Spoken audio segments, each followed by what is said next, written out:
அவன் கொடுப்பதற்கு எந்த இது பண்ண மாட்டான், அவன் கொடுப்பதற்கு தயாராகிறான். எந்த அளவுக்கு என்றால் மலக்கை விட்டும் உனக்கு கொடுப்பான். அதுக்கு மனுஷனான் தேவையில்லை, அவன் கொடுப்பதற்கு மலக்கும் வருவார். பனு இஸ்ரவேலர்கள்ல பஞ்சமான காலம் ஏற்படுது. பஞ்சத்துடைய உச்சத்தில் இருக்கும் காலத்தில் ஒரு பெண்மணி என்ன பண்றாங்க அப்படின்னா, பஞ்சம் எந்த அளவுக்கு பஞ்சம் அப்படின்னா பணக்காரர்களும் சாப்பிடுறதுக்கு வழி இல்லை.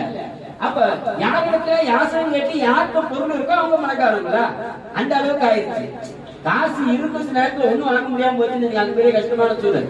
அப்ப அந்த நிலைக்கு வரும்போது அப்ப என்ன பண்றாங்க அப்படின்னா, ஒரு பெண்மணி தன்னிடத்துல இருக்கக்கூடிய உணவை ரொட்டியை சாப்பிடலான்னு எடுத்துட்டு போறாங்க.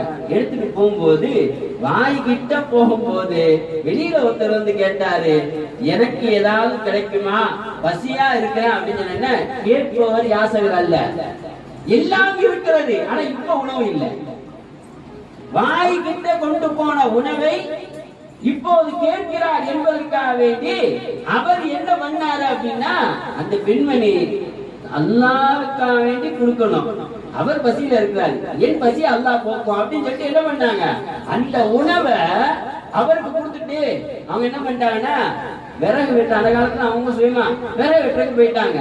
அவருடைய பச்சிளம் குழந்தை வீட்டுல விட்டுட்டு போனாங்க. போயிட்டு திரும்ப வரும்போது அந்த பச்சிளம் குழந்தைய ஓனாய் தூக்கிட்டு போகுது. பாருங்க, விறகு வெட்டிட்டு போயிட்டு வீட்டுக்கு வரும்போது பச்சிளம் குழந்தையை ஓனாய் தூக்கி கொண்டு போகுது. கவலையுடன் துரத்துகிறார். பச்சிளம் குழந்தையை ஓனாயிடத்தில் பிடித்து விட்டால் என்ன ஆகும்? துரத்தி கொண்டே தாய் ஓடுகிறாள். ஓடி ஓடி கடைசியில ஒரு மலைக்குள் போகிறது. அதை பிடிக்க முடியல. முன்னாடி யாரா வந்தா பிடிப்பாங்க நினைச்சா முடியல. கவலையுடன் இருக்கிறார்.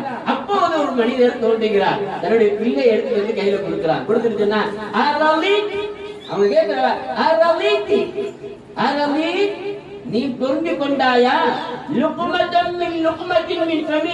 உன்னுடைய வாயில ஒரு துண்டு போகும்போது நீ என்ன பண்ண, அதை பிறர் கொடுத்தியா இல்லையா? ஓனாயுடைய வாய்க்கு போன உன் குழந்தைய என்னின் மூலம் மலக்கை அழித்து அல்லாஹ் உன்னுடைய குழந்தைய பாதுகாக்க. வாய்கிட்ட போகும்போது அந்த உணவு அவருக்கு தேவை கொடுத்தியா இல்லையா? அல்லாஹ் என்ன பண்றான் அப்படின்னா, இங்க வாய்கிட்ட போன ஓனாயுடைய வாய்க்கு போன அந்த குழந்தைய மலக்கின் மூலம் அடித்து அந்த குழந்தையன்னா அதுக்கு உணவு தானே, அதை திரும்பி கொண்டு வந்து கொடுத்தானா இல்லையா?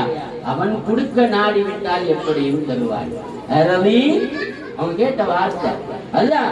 அவனுக்கு கொடுப்பதற்கு என்ன தேவையில்லை.